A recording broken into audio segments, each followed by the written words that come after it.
Hello everyone, आप सभी का आपके अपने चैनल सारस ट्यूटोरियल पे बहुत बहुत स्वागत है। सबसे पहले तो आप लोगों के एग्ज़ाम के लिए ढेर सारी शुभकामनाएं सारस ट्यूटोरियल की तरफ से।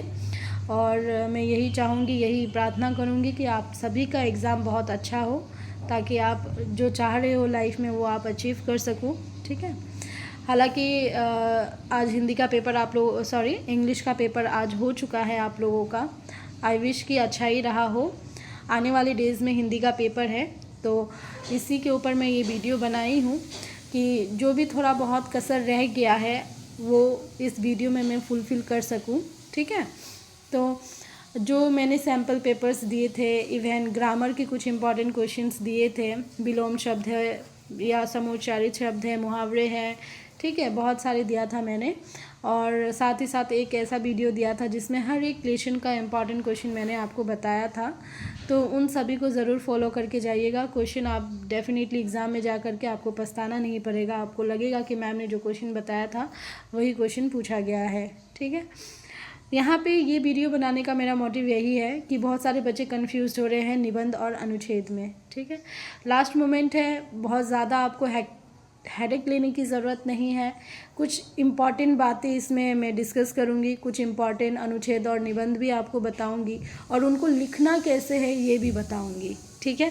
तो वीडियो को एंड तक देखिए, चैनल के साथ बने रहिए, अपना प्यार और सपोर्ट देते रहिए।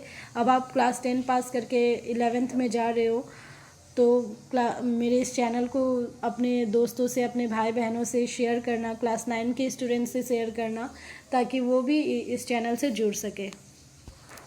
अब यहाँ पे देखिए एक चीज़ मोस्ट इम्पॉर्टेंट, कि बहुत सारे बच्चों का ये कन्फ्यूजन रहता है कि निबंध और अनुच्छेद में क्या अंतर है। ठीक है।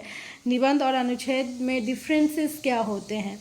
तो देखिए, निबंध जो हम लोग लिखते हैं, निबंध एक तो ऐसा कि निबंध में आपको हर एक पॉइंट को पॉइंट वाइज एलाबोरेट करना होगा। ठीक है। इट मीन्स कि निबंध में भूमिका होती है, विषय विस्तार होता है, उपसंहार होता है, इसके ये क्या होते हैं, मुख्य भाग होते हैं। जबकि जो अनुच्छेद हम लोग लिखते हैं, सिर्फ उसमें क्या लिखते हैं, विषय वस्तु लिखते हैं, बाकी और कुछ नहीं लिखते हैं। निबंध जो लिखते हैं, निबंध हमारा कम से कम 300+ वर्ड का होता है, जबकि जो अनुच्छेद है वो आपका 100 to 150 वर्ड में भी आप लिख सकते हैं। ठीक है। तो ये रहा निबंध और अनुच्छेद में अंतर। अब हम देखेंगे कि क्या क्या निबंध या अनुच्छेद आपके आ सकते हैं एग्ज़ाम में, इम्पॉर्टेंट क्या है। ठीक है। तो इम्पॉर्टेंट क्या है, इम्पॉर्टेंट में देखिए, पहला जीवन में अनुशासन। ठीक है। फिर जीवन में खेलकूद का महत्व, आज़ादी का अमृत महोत्सव। ठीक है। फिर तेते पैर पसारिए जेते लंबी सोर, मतलब जितनी चादर हो उतने ही पैर पसारना चाहिए, ये इसकी मीनिंग है हिंदी में। तो इसके ऊपर आप निबंध या अनुच्छेद कैसे लिख सकते हैं। स्वावलंबन या आत्मनिर्भरता, या तो स्वावलंबन देगा या आत्मनिर्भरता देगा, दोनों का मीनिंग सेम ही है, इंडिपेंडेंट। ठीक है। मतलब हमें इंडिपेंडेंट होने की क्या ज़रूरत है। फिर समय का सदुपयोग। ठीक है। टाइम क्यों वैल्यूएबल है, उसका हमें सदुपयोग क्यों करना चाहिए। इसके अलावा 7 नंबर है भ्रष्टाचार। इन 7th में से, और इवन जो मैंने आप लोगों को सैम्पल पेपर में प्रोवाइड किया है, इन सब में से आपको कॉमन डेफिनेटली देखने को मिलेगा। ठीक है। ये तो रहा इम्पॉर्टेंट निबंध जो आपको सोचने हैं इनके ऊपर। अब देखिए, ज़्यादा समय नहीं है, ज़्यादा समय बर्बाद भी नहीं करना है। आप कम से कम 1 पेज 2 पेज ऐसे ट्राई कर लीजिए कि हाँ, या फिर माइंडसेट बना लीजिए कि आपको क्या क्या पॉइंट्स लिखने हैं, या फिर एक बार इन सब के बारे में देख लीजिए या सुन लीजिए, चैनल पे है ही, आप वहाँ पे भी देख सकते हैं। ठीक है। अब एक चीज़ मैं बता दूँ कि निबंध कैसे लिखते हैं। अनुच्छेद लिखना टफ नहीं है। आई विश कि आप लोगों को अनुच्छेद ही आए, क्योंकि निबंध लिखना थोड़ा टफ हो जाता है, अनुच्छेद एकदम ही टफ नहीं है। तो निबंध कैसे लिखेंगे। सपोज़ मैंने एक टॉपिक लिया, जीवन में अनुशासन, इसके ऊपर निबंध हम कैसे बनाएंगे। तो निबंध में मैंने कहा ना, बहुत सारी पॉइंट्स आते हैं। जैसे कि पहला क्या होगा, पहला होगा प्रस्तावना। इट मीन्स कि इंट्रोडक्शन, हमको क्या लिखना है, पहला इंट्रोडक्शन लिखना है। ठीक है। इंट्रोडक्शन लिखेंगे हम पहला। ओके, तो जीवन में अनुशासन, तो इंट्रोडक्शन किसके ऊपर, अनुशासन के ऊपर। तो अनुशासन का मीनिंग क्या होता है, इंट्रोडक्शन उसके ऊपर हम देंगे एक, ठीक है। उसके बाद अनुशासन का अर्थ क्या होता है, मीनिंग ऑफ डिसिप्लिन, ठीक है। उसके बाद नेक्स्ट पॉइंट क्या बनेगा आपका, meaning of discipline, it means अनुशासन का अर्थ क्या है। फिर क्या है तीसरा पॉइंट, जीवन में अनुशासन का महत्व क्या है, ठीक है, importance of discipline in life, ठीक है।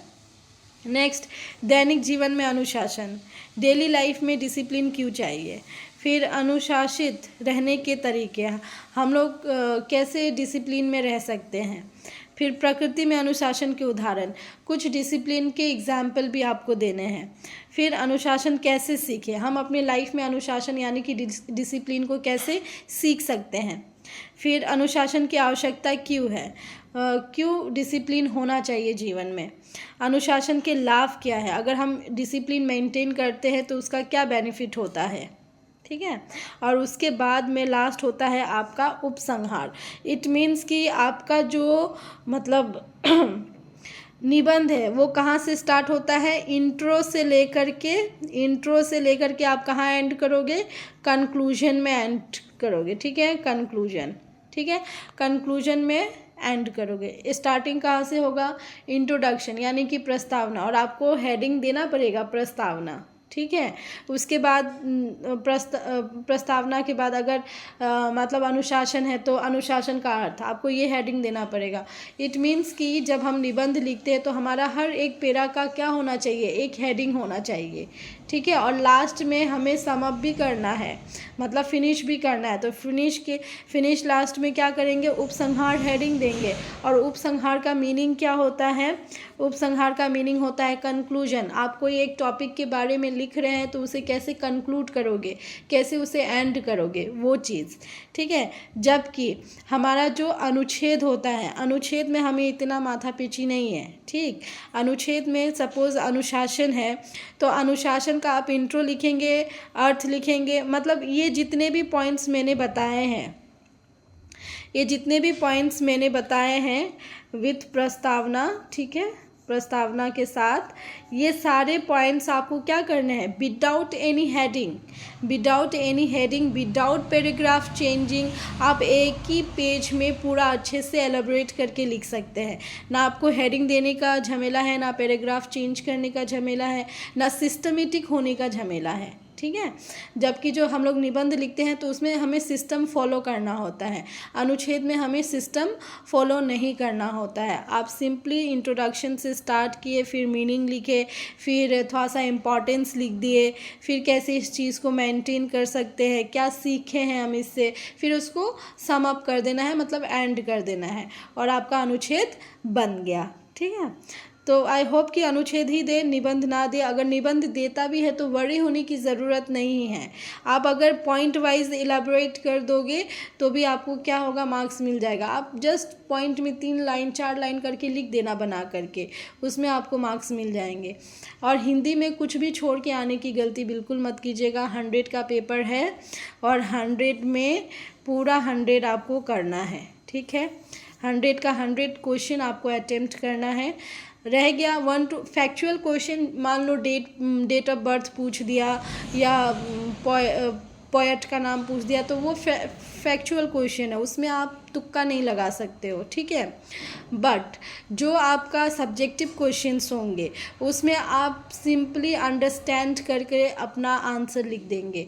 ये मत सोचिएगा कि मेरा आंसर राइट है या रॉन्ग है, उस वक्त ये सब सोचने की ज़रूरत नहीं है। उस वक्त आप बस इतना सोचिएगा हिंदी का पेपर है और मुझे 100 का 100 अटेम्प्ट करना है, ठीक है। बाकी चैनल पे मैंने सब कुछ ही आप लोगों के हेल्प के लिए दिया हुआ है। आई होप आपको ये वीडियो हेल्प करेगा, और साथ ही साथ जो भी चैनल पे इम्पॉर्टेंट क्वेश्चंस दिए हैं उसे एक बार आज देख लीजिए पूरे अच्छे से, ताकि जो बचा कुचा है कल आप कंप्लीट करके मंडे को अच्छे से फ्रेशली आप एग्ज़ाम दे सकें। आई थिंक कि मंडे है आप लोगों का एग्ज़ाम, सो ठीक है। इसके अलावा कुछ भी हेल्प चाहिए तो प्लीज़ कमेंट सेक्शन में कमेंट कीजिएगा। मैं हमेशा ही आप लोगों के साथ हूँ। आप लोग क्लास 10 से क्लास 11 में भी जाएंगे तो भी सारा ट्यूटोरियल आप लोगों के साथ है, ठीक है। तो चलिए तब तक के लिए बाय, टेक केयर।